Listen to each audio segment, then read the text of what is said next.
zamane saya cepet Mas Petruk. Inggih, saestu. Kehidupan harmonisasinya itu semakin lama semakin cepat, perkembangan keadaan itu semakin kilat. Nek awake dhewe iki ora ceket engko bakal ketinggalan sepur gitu. Boten saged beradaptasi, iya. Ketinggalan tenan. Saiki generasi alpha, gitu. Nek kaya sampeyan ngono kuwi jek generasi mbiyen termasuk ya umpama milenial ya member ning saiki wis alpha. Jadi pemikiran sekarang ini sudah beberapa ribu langkah lebih maju dari zaman dulu. Nggih, leres. Mula nadyan awake dhewe iki weton sepuh ning aja nganti kalah bisa maca marang kahanan sing sak tenane jaman saiki pamriye senadyan to awake dhewe iki piyayi sing wis tuwa utawa sepuh ning bisa mengadaptasi keadaan sekarang. Cocok ngendikane Mas Petro. Pripun? Dadi aja nganti kalah dhisik. Iya. Dadi ning akhirat aja nganti lali, ning donya aja nganti keri. Iya. Aja nganti keri. Bicarane iso nyawiji, ya ngibadah, ngaji, termasuk golek gawean kanggo ngopeni anak bojo golek rejeki. Dadi antarane akhirat karo donya iku kudu balance. Kudu seimbang. Kudu seimbang. Mas.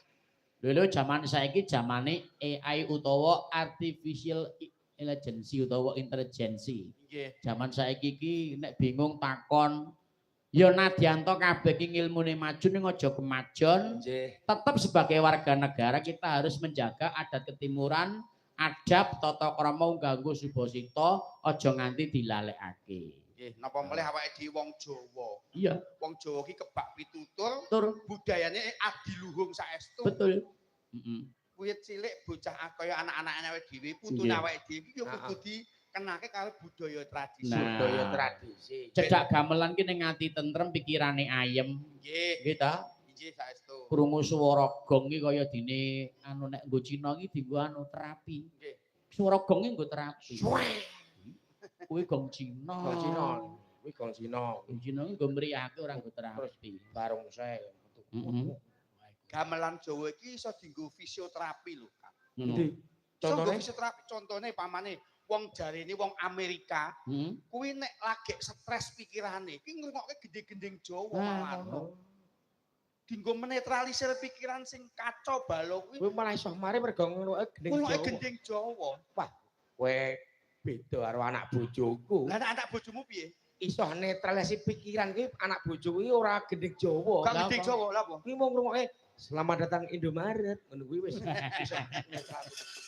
Iki jenenge seneng blonjo. Seneng blonjo jajan. Iki wingi wis padha nindakake poso. Nggih. Wis iki wis padha bakdan. Mau wis halal bihalal.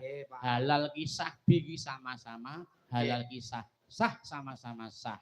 Halal bihalal kok wonten 5 suku kata, Pak Gareng. Halal. Halal bihalal. Halal bihalal. Kuwi singkatan. Apa iki? Hanya dilakukan setahun sekali di bulan Syawal. Lal. Lalui hari-harimu dengan saling memaafkan. Bila tidak bisa ketemu bisa lewat media sosial. Ya. Harus dengan ikhlas meminta maaf dan memaafkan. Ya. Lalu kita kembali ke fitrah. Kosong-kosong orang duwe dosa. Mula kaya dina iki jenenge nek Jawane bakdo kupat. Bakdo kupat tegese. Kupat kuwi ngaku lepat. Ngakoni salah dadine. Ngaku lepat mlaku papat.